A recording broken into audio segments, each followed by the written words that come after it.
ಪ್ರಭು ಕ್ರಿಸ್ತರಲ್ಲಿ ನನ್ನ ಒಲುವಿನ ಸೋದರ ಸೋದರಿಯರೇ, ಇವತ್ತಿನ ಶುಭ ಸಂದೇಶ ಮತ್ತಾಯ ಅಧ್ಯಾಯ 11 ವಾಕ್ಯ 25 ತಿಳಿಸುವುದೇನೆಂದರೆ, ನೀನು ಅವುಗಳನ್ನು ಮಕ್ಕಳಂತವರಿಗೆ ಬಹಿರಂಗಪಡಿಸಿದ್ದೀರಿ.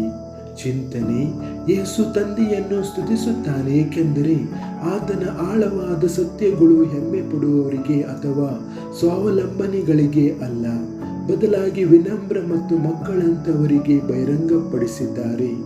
ಮಗುವಿನಂತಾಗಿರುವುದು ಎಂದರೆ ದೇವರನ್ನು ಸಂಪೂರ್ಣವಾಗಿ ನಂಬುವುದು, ಆತನ ಮಾರ್ಗದರ್ಶನಕ್ಕೆ ಮುಕ್ತವಾಗಿರುವುದು ಮತ್ತು ಸರಳ ಹೃದಯದಿಂದ ಆತನ ಪ್ರೀತಿಯನ್ನು ಸ್ವೀಕರಿಸುವುದು. ಹೆಮ್ಮೆಯು ದೇವರ ಧ್ವನಿಗೆ ನಮ್ಮ ಕಿವಿಗಳನ್ನು ಮುಚ್ಚುತ್ತದೆ, ಆದರೆ ನಮ್ರತೆಯು ನಮ್ಮ ಹೃದಯಗಳನ್ನು ಆತನ ಬುದ್ಧಿವಂತಿಕೆಗೆ ತೆರೆಯುತ್ತದೆ.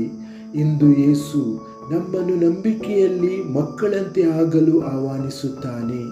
ಆತ್ಮವಿಶ್ವಾಸದಿಂದ ದೇವರನ್ನು ಅವಲಂಬಿಸಿ ಮತ್ತು ಪ್ರತಿದಿನ ನಮ್ಮನ್ನು ಮುನ್ನಡೆಸಲು ಆತನಿಗೆ ಅವಕಾಶ ನೀಡುತ್ತಾನೆ. ಪ್ರಾರ್ಥನೆ: ಕರ್ತನಾದ ಯೇಸುವೆ, ನನಗೆ ವಿನಮ್ರ ಮತ್ತು ವಿಶ್ವಾಸಭರಿತ ಹೃದಯವನ್ನು ನೀಡಿರಿ. ನಂಬಿಕೆಯಲ್ಲಿ ಮಕ್ಕಳಂತೆ ಆಗಲು ನನಗೆ ಸಹಾಯ ಮಾಡಿರಿ. ನಿನ್ನ ಸತ್ಯಕ್ಕೆ ತೆರೆದು ನಿನ್ನ ಚಿತ್ತವನ್ನು ಅನುಸರಿಸಲು ಸಿದ್ಧನಾಗಿರು. ನನ್ನ ಹೃದಯದಿಂದ ಹೆಮ್ಮೆ, ಸ್ವಾವಲಂಬನೆ ಮತ್ತು ಅನುಮಾನದ ಪ್ರತಿಯೊಂದು ವಿಷಯಗಳನ್ನು ತೆಗೆದುಹಾಕಿರಿ. ಆಮೆನ್.